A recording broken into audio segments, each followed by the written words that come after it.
Hi, hello everybody, welcome back to Cookie Run Kingdom, and today we're going to be learning how to build pure vanilla cookie. Doubt. It's all the In my truth. previous video, if you haven't watched that, you should definitely go check it out, where I built Shadow Milk and tell you the basics about how to build cookies. We discussed how to build cookies and what is good for them and what each thing means. So first of all, obviously we have a biscuit. I have not finished his biscuit, and I would like a light one as they are with the light element, but I have not gotten one yet, so we're working on it. And I'm probably gonna want him to have HP and attack on this biscuit because it's extremely important for him to have that. Obviously, you want their maximum skill. I have him awakened at 4 stars, which I will discuss in this video specifically what's the difference between awakened and normal, because there's 2 different types. And I have him on attack. Now, I have him on Truthful Raspberry set because that is good. You can also put him on cooldown if you have Truthful cooldown or just regular cooldown. That is another option. You can also put him on Healthy Peanut, which will give him more HP. But since I have a decent amount of HP here, he's really good. The one thing that is different for ancient cookies, specifically like pure vanilla and all those, is that they have 2 different types of things. They have what is known as a soul prism, and for their awakened one and their soul stone. So there's 2 different versions of them. So essentially you have to collect both. They are 3-starred like a normal like cookie. That's how many normal pure vanillas you can have, and then the other one is their awakened form essentially. You just have to continuously collect those until you level him up. So that is one thing that comes with his power is he's just more powerful with more stars.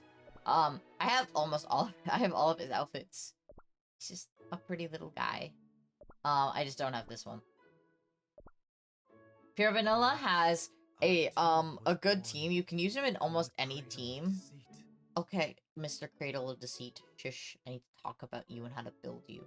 I would highly recommend trying to farm BC's biscuits specifically for the light one, because that elemental really helps.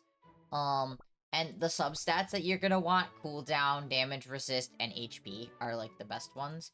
He also has some bonus effects, which not only come from my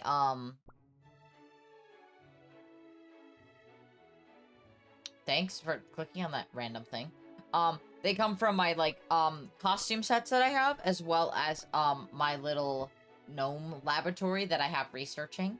So it's extremely important to upgrade those things. You also don't have to have that outfit equipped to have that, like, it doesn't have to be equipped to provide that buff. It just exists all the time.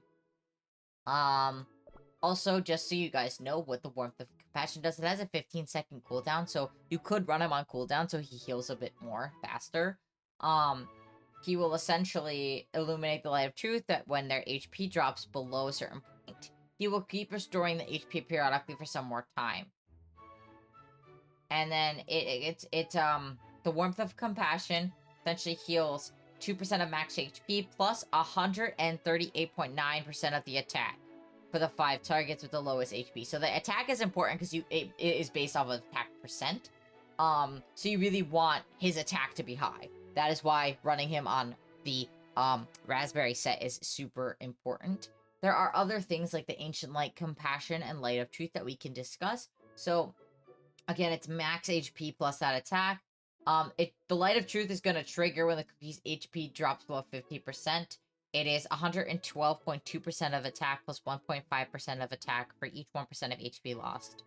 Plus 50% of attack for every 1 second for 5 seconds of the Truth's shield. So essentially, he has a little shield, and after that HP drops below, let's say it's like a 49, you get an extra 1.5% for each of that HP lost. So each time you lose a percent, you get 1.5% extra. And it triggers every 14 seconds, and it is capped out at 20% of max HP. So, like, there is a cap. It doesn't, like, keep increasing.